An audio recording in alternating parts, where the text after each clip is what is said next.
إن الحمد لله نحمده ونستعينه ونستغفره ونعوذ بالله من شرور أنفسنا ومن سيئات أعمالنا من يهده الله فلا مضل له ومن يضلل فلا هادي له وأشهد أن لا إله إلا الله وحده لا شريك له وأشهد أن محمدا عبده ورسوله أما بعد فأعوذ بالله من الشيطان الرجيم بسم الله الرحمن الرحيم وإن من قرية إلا نحن مهلكوها قبل يوم القيامة أو معذبوها عذابا شديدا كان ذلك في الكتاب مسطورا.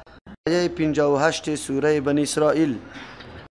قبلی الله رد بالای شرک، کسایی را که مردم پرستش میکنه نعوذ بالله در وقت حاجتای خود به او آواز میده. او مردم ها خود عاجز بودن، بلکه در میدان بندگی از دیگرها کده یکی از دیگر سبقت میکرد. هر کدام تلاش داشت که برای الله متعال خود نزدیک بسازه توسط طاعت و عبادت زیاد. بسیار درس آموزنده بود. عجیب است که اولیای کرام تمام عمر خود در عاجزی و بندگی برای الله تیر میکنه و یک لحظه هم نمیخواه که فرمانی الله متعال بکنه و در این عاجزی خود در درجات خیلی بلند میرسانه. اما مخلوق دیگه میگیره امی اولیایی که در بندگی خود در یک مقام رسانده یا حاجت روا کشا فکر میکنه نعوذ بالله حاجات خود از او طلب میکنه. این بسیار جفا و ظلم زیاد است که راه اولیاء را مردم تعقیب نمیکنه، اما اولیاء را مقام الوهیت میده و او را نعوذ بالله صفات پروردگار را برش ثابت میکنه. عالم غیب میدانشه، شنونده آوازای دور میدانشه و همچنان دفع کننده و رفع کننده مشکلات میدانه. چنانچه ما و شما خود امیر مشاهده میکنیم که عام مردم در وقت مشکل خود آواز به او کسایی میده که کلش بندگان الله متعال است و خود بندگی کامل الله را کرده. بجای از اینکه ما رای از واره تعقیب بکنیم، ما واره نعوذ بالله حاجت روا و مشکل کشا میدانیم. به طور مثال علی رضی الله عنه یا اهل بیت یا کلشان مردمی بودند که در کمال بندگی الله متعال زیاد کوشش کردند، به خاطر از اینکه هیچ نوع انحراف و نعوذ بالله معصیت و سرکشی نبیاید. رای از او را تعقیب نمی کنیم که رای از مثل از واره بندگی کنیم، واره نعوذ بالله صفات الوهیت برش ثابت میکنیم. الله متعال رحم بکنه. اردو جماعت ام تسنن ام تشیع در این طور معاملات شرکی سخت مستغرق هستند. الله متعال رحم بکنه. در اینجا الله متعال میفرماید که ما اینطور نیست که اهل قریه را همینطور در یک حالت باقی بمانیم، بلکه ما گاهی یار عذاب میدیم. پیش از اینکه در روز قیامت برسه کسایی که انحراف میکنه رای مستقیم توحید اعلام میکنه، حتما الله متعال یار عذاب دادنی است قبل از اینکه روز قیامت بیاید. به خاطر از اینکه مردم یک کمی بیدار شوه، اما حواس خفته و خواب آلودیش یک کمی به هوش بیا. بس اوقات انسان دچار مشکلات میشه به این خاطر که انسان متوجه شوه امی مشکل از کدام ناحیه پیدا شده و کی رفع کننده مشکل است. لیکن بعضی انسان ها بعد از اینکه اینمی قسم حوادث و طوفانات سرش میآید باز هم ضمیرشان خواب آلوده است، درک کرده نمیتونه حقیقت و عذاب الله به همچو مردم یه امر حتمی است، یا در دنیا و یا در آخرت. بس اوقات اگر در دنیا الله کافر عذاب هم نده، این دلیل بالای از این نیست که رای ازی یا منهج ازی قابل قبول به نزد الله متعال است، به خاطری که الله عذابی از دور مؤخر کرده. از او خاطر الله میفرماید و این من قریه نیستی طور یک قریه الا نحن مهلکوها، مگر ما هلاک کننده قریه هستیم. مراد از هلاک قریه هلاک اهلش است، چرا که اهل قریه هلاک شود قریه خودش هم هلاک میشه. آبادی قریه توسط اهل می باشه، زمانی که اهل از بین بره قریه خود به خود به ویرانی تبدیل میشه.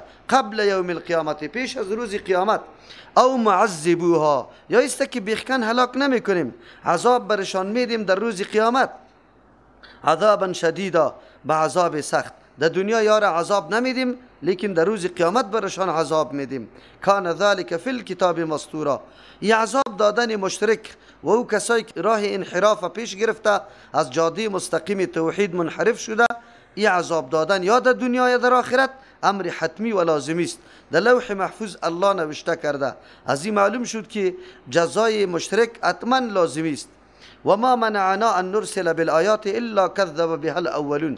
مشرکین انتقاد داشتن، پیش رسول الله صلی الله علیه و سلم می آمدن می گفتن اینی امر در سر برسان، مکه مکرمه آب نداره، آبش زیاد شوه، این کوه زیاد داره، این باید از بین برده شوه، دشت و زراعت شوه، و یا تپه صفا و مروه را بر ما طلا جور کو. همچو اقتراحات یا مطالبات در پیش پیامبر صلی الله علیه و سلم می کردن. مطالبات دو نوع است. یک نوع است که برای راهیابی می باشه، برای تصدیق پیغمبر که راستی دعوای نبوت کرده، راستی پیغمبر است یا نه، و یکی به خاطر بهانه‌جویی و نعوذ بالله مخاطبه در تکلیف انداختن است. این مردم منظورش نبود که ایمان بیاره، چرا از قرآن کرده معجزه بزرگ دیگه ایج نبود که به کلش چلنج داده شده بود، اما با مثل ازی آوردنش عاجز بودن. اینطوری مطالبات صرف به خاطر در غم انداختن پیغمبر علیه السلام، در مکلف ساختن نعوذ بالله، در تکلیف انداختن پیغمبر بود. الله متعال جواب اینمی قسم مطالبات یا این قسم پیشنهادها را میده. سه قسم معجزه را ما گفته بودیم الله متعال روان میکنه. یکی معجزه برای تصدیق نبوت می باشه، یعنی کدام دعوایی که پیغمبر برای پیغمبری خود کرده، الله متعال یک امری را در دستش صادر میکنه که کلی بشریت دیگه از آوردن مثلش عاجز باشه، چرا که ثابت شد که پیغمبر دعوایش بر حق است. حکم این معجزه است که الله متعال اگر کسی از این قسم معجزه انکار میکنه زود عذاب نمیده که یا ربیخی هلاک بسازه. دوم قسم معجزه برای امتحان است. الله متعال بندگان خدا مورد امتحان قرار میده، مثل معجزه اسراء و معراج رسول الله صلی الله علیه و سلم، چرا که در عقلشان برابر نبود و عقلشان درک حقیقت ازیره کرده نمیتونست، دست به انکار میزدن. در این جمع اگر کسی انکار میکنه الله زود عذاب نمیدشه یا از بین نمیبره، حکمش امیر رقم است. مثل که پیغمبر علیه السلام در اسراء و معراج رفت دیگه، از او خاطر در امتحان امی مخلوقی خود یا امت پیغمبر علیه السلام قرار داد، امت دعوت، که کی انکار میکنه و کی تصدیق میکنه. سوم قسم معجزه برای عزیز است که معجزه پیشنهادی است، خود قوم مطالبه میکنه برای ما اینی کار در سر برسان. اینی قسم معجزه حکمش است که الله متعال زمان ای را برآورده بسازه، مردم مطابقش عمل نکنه، الله دیگه این مردم بیخکن میسازه. الله متعال در اینجا نمونه معجزه صالح علیه السلام برای ما ذکر میکنه که قوم خود مطالبه کرده بود، لیکن تعجب است که کدام چیزی که خود میخوایی که اگری برآورده شوه ما تصدیق تا میکنم ولی بازم روی تو این کار را پیش میگیری، اینجاست که غضب الله در جوش میاد و الله متعال اینطور مردم باز نگاه نمیکنه. نه آمدن امی قسم معجزه برای اهل مکه خیر بود، به خاطری که اگر اینطور معجزه می آمد و بازم یا رای انکار در پیش می گرفتن، مکمل تباه و برباد، دیگه نام و نشانم در دنیا باقی نمیمان. از همون خاطر جبریل امین پیش رسول الله صلی الله علیه و سلم آمد، گفت دو را انتخاب بکو، اختیار بکو، یا است که معجزه را میاریم لیکن بعد از انکار قومت کل قوم تباه میشه، یا است که نه معجزه را نمیاریم میگذاریم به می قسم، به خاطری که در بین از یا کسان پیدا شوه که او نبوت تو را بپذیره. رسول الله صلی الله علیه و سلم امر دوم ترجیح داد، گفت نه امیطور گذاشته شوه و امیطور هم شد که به خیر اهل مکه تمام شد، چرا در بین از وا در خودی همی مردم و مسلمان ها پیدا شد پذیرفتن دعوت حقه و در بین اولادشان خو خیلی زیاد شد که حتی یک کافر هم باقی نماند. الله آلی امی شبهه از یار رد میکنه و ما منعنا ان نرسل بالآیات، ما را منع نکرده که روان کنیم بالآیات معجزای فرمایشی را که یا تقاضا داره، الا ان کذب، مگر مانع اینمی چیز است که تکذیب کرده بها اینمی معجزه را الاولون، مردمای پیشینای از یا هم جنسایشان اینمی طور معجزه را مطالبه کرده، باز بعد از او انکار کرده الله تباه کرده شه. از این خاطر که یام مزاج و طبیعتشان مثل امو مردم است، اگر معجزه بیایه بازم رای انکار در پیش میگیره و این سبب تباهیشان میشه. الله متعال از او خاطر روان نمیکنه. نه روان کردن معجزه مهربانی و شفقت الله متعال است، اگر روان میکردی مردم انکار میکرد مکمل تباه و برباد میشد. یک موضوع. دوم موضوع الله در این اشاره به این میکنه که پیغمبر به این خاطر نیست که هر فرد پیدا شوه به کلگی معجزه پیش کرده بره. باز خو انبیاء علیهم السلام رسالت و وظیفه مهمشان تربیه و تعلیم امت است، دعوت امت است، بیان کردن راه های حق است. اگر پیغمبران معجزه آورده اینقدر مخلوق بر کدام معجزه بیاری، باز خو اصلی وظیفه از بین میره. از او خاطر یک معجزه کفایت میکنه، ضرورت به دیگه نیست. بس اوقاتی طور میشه مردم یک عالم هر کدامش علیحده سوال میکنه، وقتی از او را ضایع میسازه. اگر هر کس علیحده سوال بکنه، این بسیار وقت یک مدرس یک دعوتگر ضایع میشه. نه، باید در یک مقام مردم جمع شوه و مردم یک دفعه گپ بشنوه، به خاطر که وقت ضایع نشوه. خصوصا اوقات انبیاء علیهم السلام خود طلایی است، وقت از وا باید به هیچ وجه ضایع نشوه. الله متعال میفرمه که ما مانع روان کردن معجزات فقط امی گپ است که این مردم از روی انابت طلب معجزه نکرده که باز بیایه بپذیره، بلکه منظورشان در تکلیف انداختن پیغمبر، مصروف ساختن پیغمبر است. دشمنای دین وقتی که بفهمه که ما توان مقابله را نداریم، باز بعد از او راه های دیگر را تلاش میکنه به خاطری که تو را مصروف بسازه. دوستای ما هم در این وطن ما و شما بسیار زنگ میزنه، الا ما مناظره میکنیم. این در سر زبانش است، حتی ورقا را میکشه، به مردم اعلان میکنه که فلانی خانه حاضر نیسته. ما بس به می اکتفا میکنیم که دعوت ما الحمدلله در لاسپیکر است، مخلوق جمع میکنیم، مردم ثبت میکنیم، به جهان پیش میکنیم. شما اگر رایتان حق است، امین معاملاتی که به نام طریقه و گپا پیش میبره، امیر برملا در پیش مردم انجام بده. امو رقصی تانه، امو بازی تانه، امو ناتخانی تانه، امو کلمات شرکی که میگه، امیر در بیرون بکشه که در بیرون کشیده میتونه یا نه. اگر یک مرتبه امی مجلس ازیر در تلویزیون نشان بده که مردم چقدر از این نفرت میکنه و چقدر لعن سرش میگه، افسوس است که مردم یک کمی از هوش خود کار نمیگیره، وگرنه این تو راه های باطل و فرقه های باطل زود شناسایی کرده میتونه، قطعا میفهمه که راه حق کدام است. در اینجا سوال این وارد میشه که الله حالات امتهای سابقه را چرا مانع برای روان کردن معجزه به قوم فیلی است؟ قوم فیلی را در قوم سابق چی است؟ الله متعال میفرما اردو قوم در مزاج طبیعت یکسان است. مثل که قوم سابق برای از روی انابت طلب معجزه نکرده بودند و منظورشان در تکلیف انداختن پیغمبر بود و یا امو مقصد دارن که پیغمبر وقتی ضایع شود، پیغمبر در مشقت واقع شود و پیش الله سوال کنه که یا الله تو فلان معجزه را بیار. از او خاطر الله متعال برای مهربانی بالای از و معجزه را منع کرده.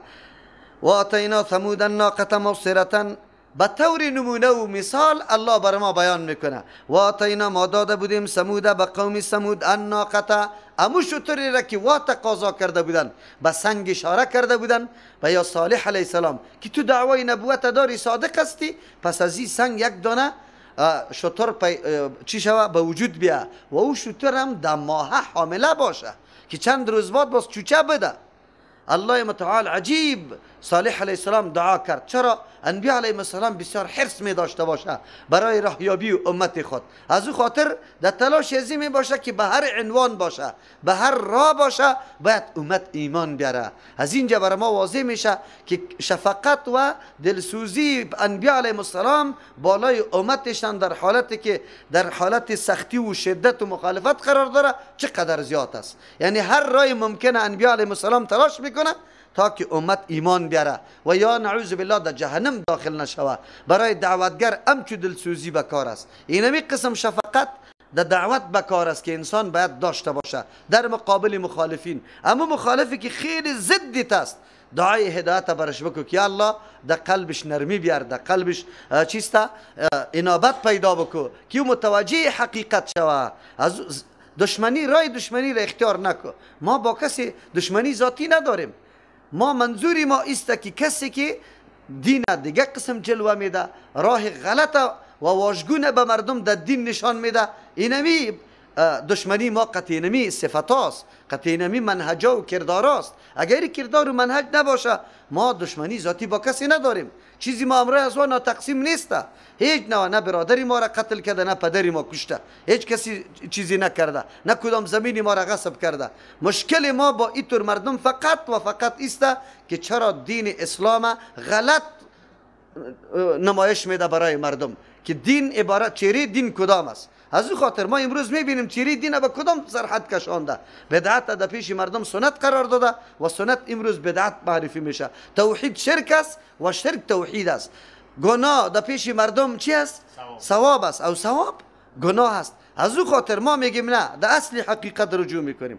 اگر اینمی واژگون نشان دادن حقیقت و چهره دین به هر صورت باشه، در هر لباس باشه، اگر در رنگ مذهب است، اگر در رنگ طریقه است، اگر در رنگ چیست تدریس و تعلیم است، اگر در رنگ فتواهاست، هر کدامش که باشه حقیقت چهره دین باید از بین نروه.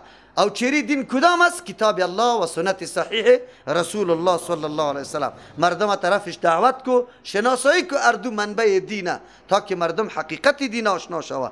الله متعال میفرمه و آتینا ثمود الناقه، ما داده بودیم به ثمودیا الناقه شتره مبصرتا برای فهمی از یا به خاطر از اینکه ذریعه فهمی از یا شوه. ابصار بصیرت ایره میگه که در قلب انسان یک پژوهش یا حرکت ارزیابی و تحقیق پیدا شود. انسان باید همین طور باشه. الله متعال همین قوت به انسان داده. قلب انسان تقاضای زیره داره که در یک امر، در مورد یک امر خوب فکر بکنه، سنجش کنه، جوانبشه، هدفشه، حقیقتشه، اسبابشه، کلش در نظر بگیره که آیا اینمی برنامه چی رقم است، پیغمبر چی مقصد داره.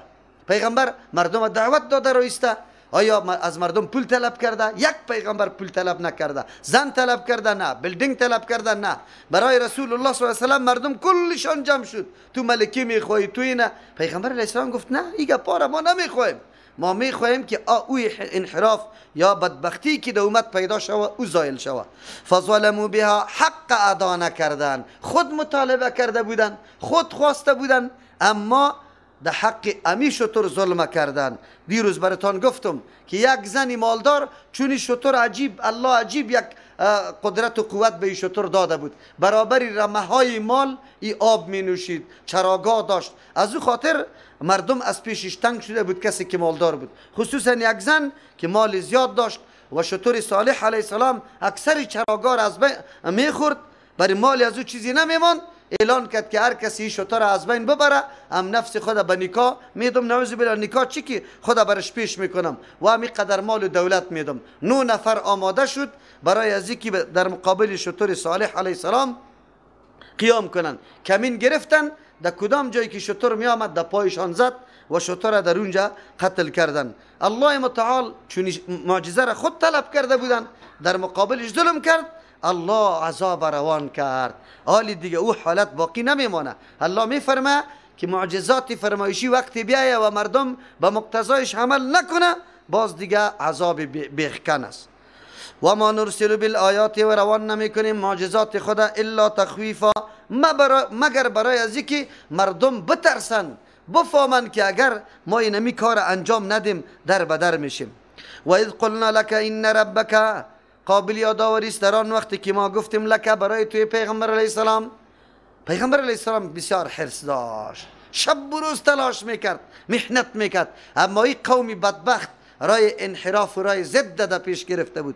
رسول الله صلی الله علیه وسلم بعد از محنت زیاد سخت غمگین میشد که چرا مردم ایمان نمیاره و بسیار زور میده به یک آدم که تو تلاش میکنی خیرخواهی از او و او در مقابل نعوذ بالله بدگویی میکنه. در ذهن خودتان باید این تصویر همیشه بیایه.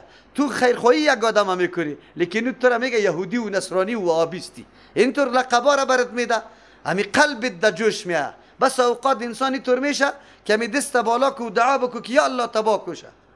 رسول الله صلی الله علیه وسلم همی قدر سخت در غم واقع میشد، لیکن بازم بد دعا نمیکرد. رسول الله اگر بد دعا میکرد راستی قوم تبا میشد، اما بازم بد دعا نمیکرد.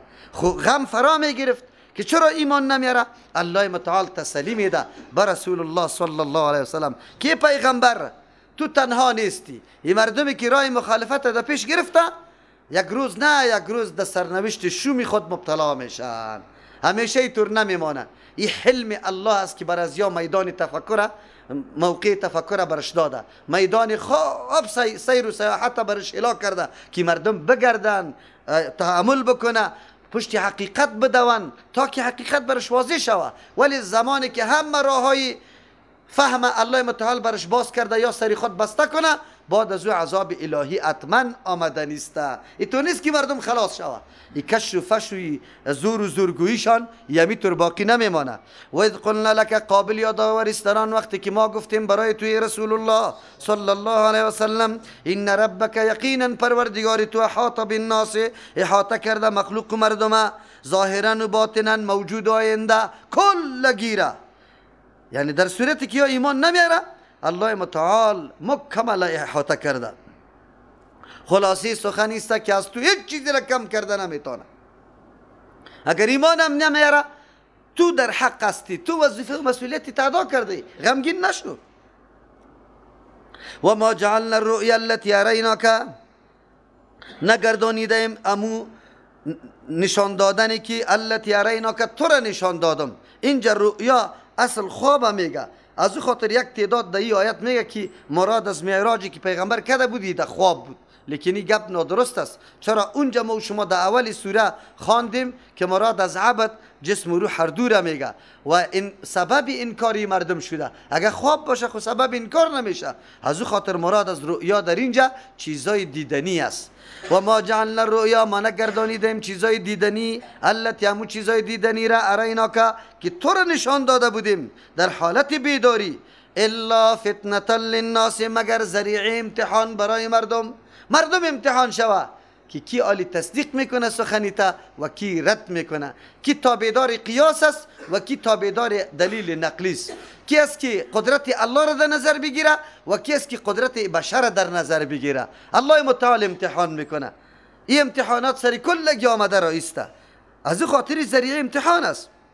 و شجرت الملعونة، نگردانیدیم اینمی قسم چی را؟ امو درختی که لعنت کرده شده صاحبی از او، کسی که خوراک از او درخت میکنه و ملعون هستن. یک مانا یا ملعونه به خاطر میگه که در اصل جحیم، یعنی در بیخ و در قعر جهنم میرویه و او دور از رحمت الله دور است. چرا قعر جهنم خو رحمت الله نمی باشه، ملعون از رحمت الله دور شده را میگه، از او خاطری را ملعونه میگه. و نگردانیدیم امی شجره ملعونه را فی القرآن، در قرآن کریم، مگر ایرم امتحان ذریعه امتحان برای مردم گردانیدیم. چرا؟ زمانی که قرآن کریم گپی از را گفت که اصحاب جهنم یا گناهگارا، مردمای گناهگار طعامشان اینمی زقوم است و ای در قعر جهنم میرویه، یک دم گفتن که اوهو عجیب است. یک دفعه ای پیغمبر میگه که آتش جهنم سنگ میسوزانه، سنگ. چوب خود چی میکنی؟ باز میگه که درخت در قعر جهنم در بین آتش میرویه. تناقض در کلامش ببینی. آتشش یک دفعه آین و سنگ هم برش گیر نمیکنه او دیگه دفعه میگه که نه این درخت است. چرا؟ علت ایسته که انسان مطابق عادت خود یک چیزی که بارها امتحان کرده خلاف از او را محال فکر میکنه. مثلا درخت توسط آب زنده است، قطعا آب زنده است. ما میگیم که آب نباشه درخت هیچ امکان نداره. چرا؟ یه عادتی ما شده، ذهن ما ایره پذیرفته.